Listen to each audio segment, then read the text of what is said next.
Who are you calling an Aramite? A Dvar Torah for Parashat Tavo. Today we're going to do something dangerous. We'll challenge a core concept in the collective consciousness of the Jewish nation. Why is this dangerous? Because people don't like it when you play with core concepts. Why then do I do this? Because it seemed cool at the time. The verse our core concept discusses is the historical starting point of the Passover Seder and is quoted in the Haggadah. According to the Passover Haggadah, the story of the Exodus from Egypt didn't start with the Exodus nor with the descent to Egypt. It began in Aram. Go and learn what Laban the Aramite sought to do to Yaakov Avinu. Pharaoh only decreed against the males, but Laban sought to uproot everything, as it says, Armי, Oved, וירד מצרימה. Before we try to understand the verses, it's worth noting that the author of the Haggadah took an interpretive stance. The Aramite in the verse is Laban the Aramite, and he tried to uproot everything. Somehow there is also a connection between Laban's act of destruction and the descent of my father, that is Yaakov, to Egypt. How are they connected? We'll leave that to the author of the Haggadah.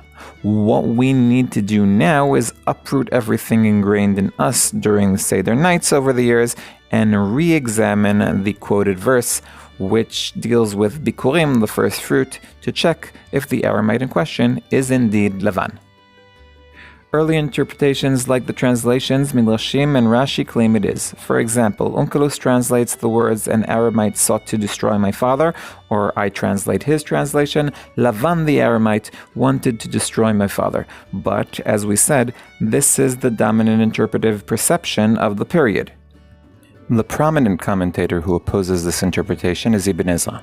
I say prominent because despite the Maharal of Prague raking him over the coals in his commentary Gur Aryeh in defense of Chazal's interpretation, many commentators quote him and accept his reservation. Ibn Ezra finds it difficult to say that the action Oved, lose, is attributed to Laban, or to anyone influencing someone else. Oved is an action attributed to a person who is being loosed, or lost, or whatever.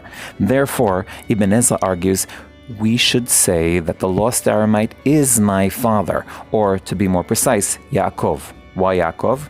He went down to Egypt with a few people, and he became a great nation there. He's called an Aramite because of the period he lived with Laban in Aram. Rashbam accepts the principle that guides Ibn Ezra, the lost Aramite is my father, but disagrees with him as to the father's identity. I'm not sure if his difficulty coincides with that of the author of the Panech Raza, Rabbi Yitzchak ben Yehuda Levi, i.e., what distinguishes Yaakov from the other patriarchs, or if he had a different understanding of the Pshat. What I do know is that from his perspective, the Aramite father in question is Avraham. Yes, the father who made Aliyah from Aram. Rabbi Yosef Bechor Shor chooses to combine the two interpretations and say that the lost Aramite is Avraham, but the one who went down to Egypt is Yaakov. Shadal takes his words one step further and says this includes all the patriarchs as one, for they wandered from nation to nation. Thus, Shadal neutralizes the question of prioritizing one father over others and calms the various equality seekers. But it seems that Shadal's egalitarian interpretation sacrifices the Pshat interpretation that Ibn Ezra began his journey with. I remind you, the difficulty that prevented Ibn Ezra from saying that the lost Aramite is Laban was linguistic.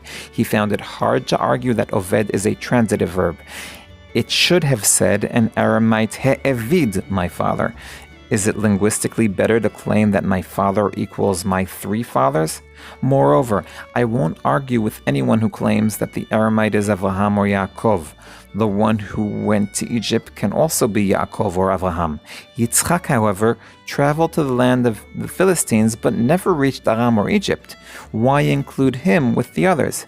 And yet, in the name of equality, or maybe just because I thought about it, why isn't Yitzchak mentioned?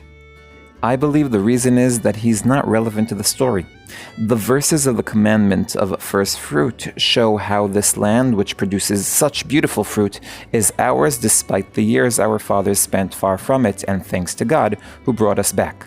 These things are true for Avraham, who heard the call Lech Lecha and left Aram, and later went to Egypt because of the famine. They are also true for Yaakov, who fled to Aram before his brother, and later uprooted with his family, following Yosef to Egypt. Yitzchak, who never left this land, Who sows in the drought years 100-fold doesn't fit the profile. He didn't distance himself enough from the land to miss it. So who shall we invite to the Seder this year? Laban, Yaakov, Avraham, all three patriarchs? Everyone is invited to the Seder table, but here's a small tip from me. Don't call your father an Aramite. In memory of my beloved and heroic student, Amichai Shimon ben Yishayan bat Yarubin Hashem Yikom Damo, Dovi Holtz, one who loves Tanakh.